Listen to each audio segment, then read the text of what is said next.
Alors, pourquoi les planteurs ivoiriens touchent un prix qui est aussi faible?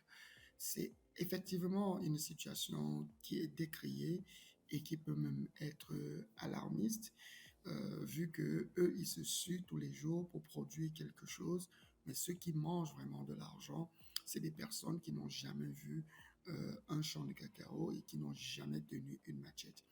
Mais il faut comprendre que tel que c'est structuré déjà, il faut comprendre que c'est parfois le prix de la fève brute, hein. C'est-à-dire que quand on dit achat borchant, ça veut dire que les entreprises qui viennent collecter cela ont un autre travail qu'ils doivent faire sur ce cacao.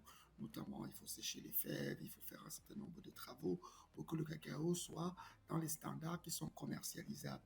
Et parfois, même avant la production, d'une certaine manière, les planteurs peuvent recevoir un certain nombre d'assistances, mais qui ne sont pas gratuits. C'est du crédit qui est remboursé parfois à des taux d'intérêt qui peuvent être plus ou moins élevés. Donc effectivement, ça c'est un problème.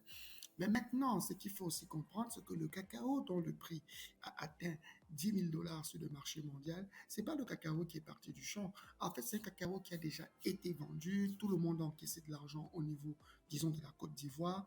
Mais maintenant, comme ce sont des promesses de vente qui circulent sur le marché mondial, il y a des individus qui disent, bah, tel que je vois la situation, le cacao sera très demandé, je donne un prix supplémentaire à la promesse de vente. L'idéal aurait été que ces surpris de promesses de vente retombent directement dans les poches des planteurs, mais malheureusement, les planteurs ne sont pas sur le marché mondial et du coup, ce sont les intermédiaires qui en profitent.